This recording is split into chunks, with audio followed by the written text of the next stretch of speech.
Avec un Bitcoin qui flirte avec les 100 000 $, les petits retailers que nous sommes, on est déjà extrêmement content. La plupart d'entre nous voient leur portefeuille d'investissement passer en positif et on se met même à rêver de nos futurs gains. Mais malheureusement, dans l'ombre et à l'écart des regards indiscrets, est en train de se jouer l'une des batailles les plus importantes qui ait jamais eu lieu sur le Bitcoin. Celle qui oppose d'un côté les investisseurs long terme et de l'autre côté les ETF, ou plus généralement la finance traditionnelle. Le résultat de cette bataille pourrait changer complètement la face du marché actuel et décider du sort réservé au marché pour les prochains mois et les prochaines années. Si tu n'as pas envie de servir d'exit liquidity au géant du système, voici tout ce que tu dois savoir. Alors, c'est parti.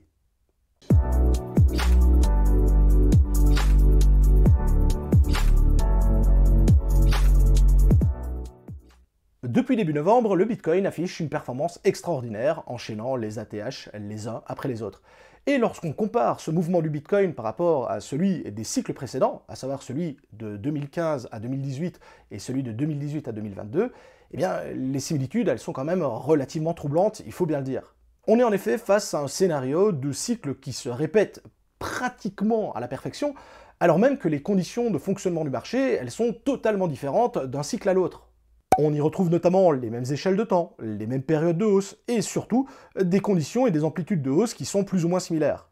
Si l'on se base sur les deux cycles précédents et que l'on vient calquer le cycle actuel dessus, on remarque que la phase haussière que l'on est en train de vivre s'étalerait sur une période qui va de 4 mois à 11 mois au total pour vraiment un cycle complet. Ce qui voudrait dire d'une certaine façon que pour le moment, on ne serait toujours qu'au tout début de la hausse de notre cycle, et on a encore une belle période qui devrait s'étaler, dans laquelle on peut espérer voir la plupart des crypto-monnaies réaliser de très belles performances. Et un autre point très intéressant à observer suite justement à la hausse du prix du Bitcoin, c'est le fait que actuellement tous les yeux sont tournés vers celui-ci, et plus précisément les yeux des ETF et généralement de la finance traditionnelle. En effet, avec la hausse importante du prix du Bitcoin, eh bien, ça a suscité de l'intérêt auprès d'autres investisseurs, des investisseurs qui sont plutôt généralement tournés vers les métaux précieux ou les actions. Et justement, en voyant les performances exceptionnelles du Bitcoin ces dernières semaines, eh bien, ceci pourrait justement venir apporter une liquidité supplémentaire sur le marché, ce qui aurait pour impact, justement, encore une fois, de venir aider et soutenir le prix actuel du Bitcoin et le propulser vers de nouveaux sommets dans le futur.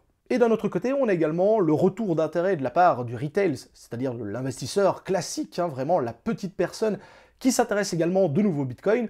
Mais il faut bien le dire, les volumes apportés par le retail sont bien inférieurs à ce que l'on peut attendre des ETF ou de la finance traditionnelle. Et, quitte à parler des volumes et des chiffres, vous allez voir que ceux-ci sont totalement dingues. Si l'on prend la totalité des entrées sur le marché des crypto-monnaies ces 30 derniers jours, c'est 63 milliards de dollars au total. Et sur ces 63 milliards de dollars, il y en a 53 milliards qui viennent à partir des ETF, et principalement l'ETF Bitcoin et l'ETF Ethereum. Et du côté des stablecoins, on n'est pas en reste non plus, avec une demande qui est soutenue, voire même qui est en augmentation constante. En effet, si on reprend encore une fois les 30 derniers jours, c'est 10 milliards de dollars qui ont été imprimés au travers des différents stablecoins, et le fait le plus marquant là-dedans, c'est que ces 10 milliards de dollars, ils ont directement été envoyés vers des plateformes d'échange pour venir soutenir l'effort et venir justement acheter des cryptoactifs,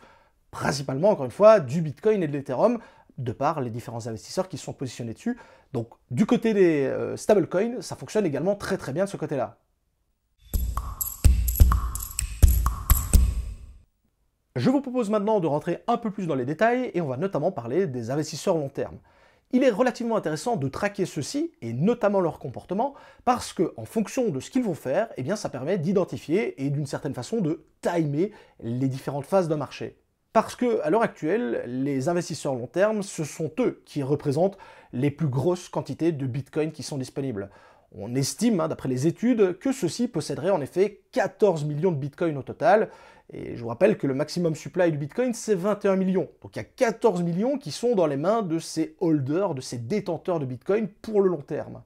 Et donc, si l'on étudie un petit peu ce que nos holders long terme sont en train de faire, on remarque que, malgré la hausse importante du prix du Bitcoin, eh bien, ceux-ci ont commencé à vendre, mais de façon très modérée. On n'assiste pas à une vente massive. Et cela, ça nous donne, d'une certaine façon, deux indications différentes. La première, c'est que bien que le prix du Bitcoin soit relativement haut, on a atteint un sommet historique, on n'est pas loin des 100 000 $, eh bien, ces investisseurs long terme, ils ont plutôt tendance à croire que le Bitcoin pourrait aller encore beaucoup plus haut. Et c'est notamment pour cela qu'ils ne sont pas en train de vendre massivement, parce que, directement, ils pensent que le Bitcoin est encore un petit peu sous le pied et qu'il pourrait aller donc beaucoup plus haut. Mais surtout, et en deuxième point, pour pouvoir vendre massivement, il faut avoir la liquidité derrière. Parce que si vous vendez massivement sur un marché qui est illiquide, eh bien vous allez provoquer un crash du prix du Bitcoin et c'est absolument pas dans leur intérêt. Parce que vous en doutez, hein, avec 14 millions de Bitcoin juste derrière, on ne va pas avoir la possibilité de vendre cela d'un seul coup. Il faut avoir la liquidité pour venir justement absorber ces ventes massives sans venir plomber le prix du Bitcoin. Et donc, dans leur intérêt, ils ne vont pas vendre maintenant massivement au risque de provoquer une panique sur le marché, la peur, et donc de ne pas pouvoir vendre. C'est beaucoup plus dans leur intérêt, à l'heure actuelle, justement, de continuer à tirer les prix vers le haut et surtout de laisser une porte ouverte à d'autres investisseurs pour que ceux-ci viennent apporter la liquidité nécessaire afin justement de venir combler les ventes que ceux-ci souhaiteraient réaliser. D'ailleurs, si l'on compare leur fonctionnement par rapport au cycle précédent, on remarque qu'effectivement, ceux-ci sont en train de vendre petit à petit la quantité de Bitcoin qu'ils ont en stock, mais que l'on est encore très loin des valeurs que l'on a pu connaître par le passé, notamment les 3 premiers mois de l'année 2021 qui ont été marqués là par des ventes massives des détenteurs long terme, mais également le début de l'année 2024 où là aussi on a pu assister à des ventes plus importantes de la part de ces holders long terme. On peut donc s'attendre à ce que la hausse du prix du Bitcoin continue dans les prochains mois, afin d'attirer suffisamment de liquidités sur le marché que pour leur permettre de vendre massivement. Il sera d'ailleurs intéressant de suivre cette vente massive, parce que, de par son amplitude, elle pourrait marquer un top de marché, et même le top du cycle actuel. Ça voudrait donc dire qu'en tant que petit retails, on aurait tout intérêt à sortir à ce moment-là, si on ne veut pas se faire avaler tout cru par le marché qui est en train de sombrer.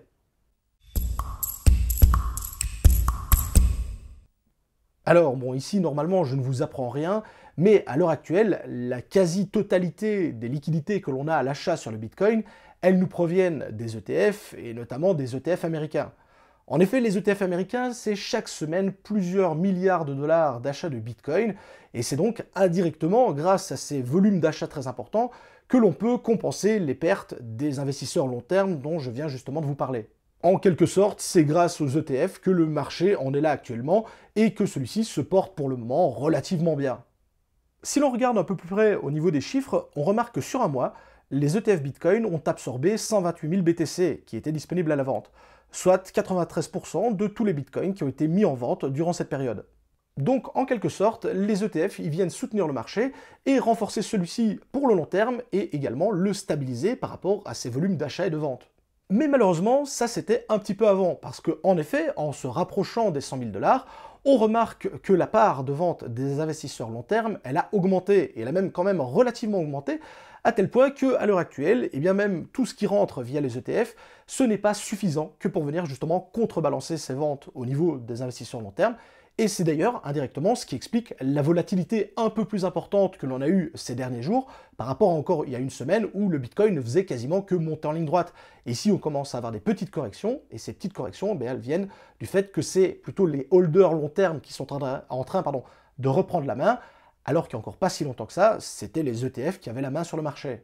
Et donc, qu'est-ce qu'on peut attendre de tout cela? Eh bien, premièrement, c'est une augmentation de la volatilité, et c'est déjà ce qu'on est en train d'assister, puisque d'une part, on n'a plus suffisamment de volume au niveau des ETF pour contrebalancer les ventes, mais dans un deuxième temps, on pourrait également avoir une diminution de la vente venant des investisseurs long terme, pour justement venir stimuler la croissance et venir tirer le prix du Bitcoin vers le haut, encore une fois dans un but d'attirer de la liquidité pour leur permettre de sortir beaucoup plus facilement par la suite.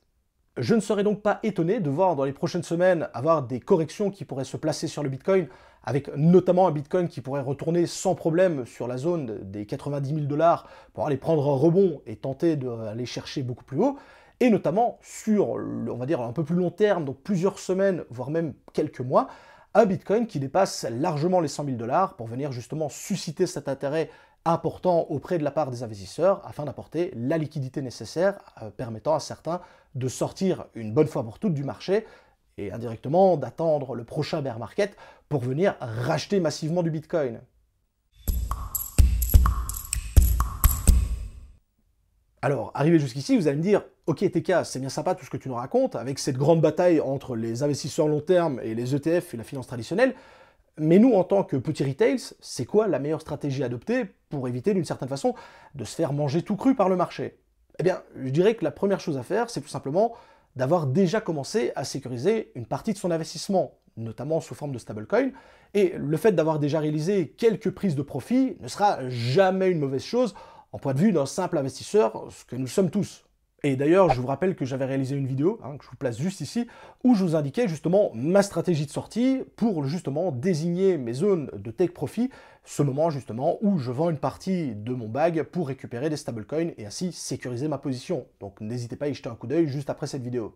Mais en plus de cette stratégie de prise de profit qui me semble évidente, il est également important selon moi de suivre ce qui se passe au niveau des ETF, et notamment de ce qu'on va appeler les in et les outflows, donc les entrées et les sorties de liquidités, pour justement voir si la demande elle est soutenue et donc que l'on a toujours suffisamment d'argent qui rentre via ces ETF, ou si au contraire les investisseurs qui passent par les ETF sont un petit peu plus frileux et que ceux-ci diminuent, voire retirent complètement leurs offres d'achat sur l'achat de Bitcoin. Parce que vous en doutez, si derrière la demande au niveau des ETF elle chute drastiquement, ça ne va pas suffire à combler justement les prises de liquidité de la part de certains, et donc ça pourrait de nouveau entraîner une baisse importante au niveau du marché des crypto-monnaies, et principalement au niveau du Bitcoin. Mais également, un point que je n'ai pas encore abordé dans la vidéo, c'est la mise en place d'une réserve stratégique de la part des États-Unis. Parce qu'il est certain que si demain les États-Unis décident effectivement d'acheter massivement du Bitcoin pour se constituer une réserve stratégique, ça va impacter fortement la demande au niveau du marché, ça va conforter les investisseurs, et notamment les investisseurs institutionnels, sur le fait qu'avoir du Bitcoin est une bonne chose, et donc ça c'est quelque chose qu'il faudra suivre de très près, voir si c'était un coup de bluff pour faire parler, ou si au contraire cette demande est réellement mise en pratique et que les États-Unis vont réellement acheter du Bitcoin derrière. Cependant, je pense quand même qu'il est important de rester optimiste vis-à-vis du marché parce que clairement, au niveau des investisseurs long terme, même si ceux-ci ont commencé à vendre parce qu'ils sont largement positifs, on remarque que, encore une fois, j'insiste là-dessus, qu'ils n'ont vendu qu'une très petite fraction de la quantité de Bitcoin qu'ils ont. Et que donc, indirectement, ils sont un petit peu en train de manipuler le prix à leur avantage. Et je ne serais pas étonné de voir dans les prochaines semaines et les prochains mois un Bitcoin dépasser largement le cap des 100 000 $, tout simplement pour, encore une fois, leur permettre d'avoir suffisamment de lumière sur le Bitcoin pour attirer cette liquidité dont ils ont tant besoin. Et donc, si on combine toutes ces informations ensemble, le début de l'année 2025, ça pourrait être un véritable tournant important pour le marché, avec notamment une intensification des achats par les institutionnels.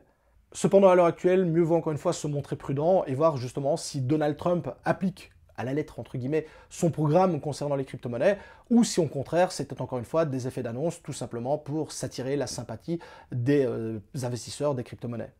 Alors de mon côté, si vous me suivez un petit peu sur les réseaux, vous savez que j'ai déjà commencé à réaliser des prises de profit sur le Bitcoin, notamment en me basant sur la stratégie que j'ai détaillée dans la vidéo dont je vous parlais juste avant. Mais de votre côté, est-ce que vous avez déjà commencé à prendre des bénéfices et ainsi sécuriser une part de votre investissement? Ou au contraire, est-ce que vous attendez justement plutôt un retournement de la phase de marché pour commencer à prendre des bénéfices et peut-être justement la fameuse alt season qui est attendue par de très nombreux investisseurs? Comme d'habitude, pour me partager tout cela, ça se passe dans l'espace commentaire. Si vous avez d'autres questions, d'autres interrogations, n'hésitez pas, je me fais toujours un grand plaisir de vous répondre.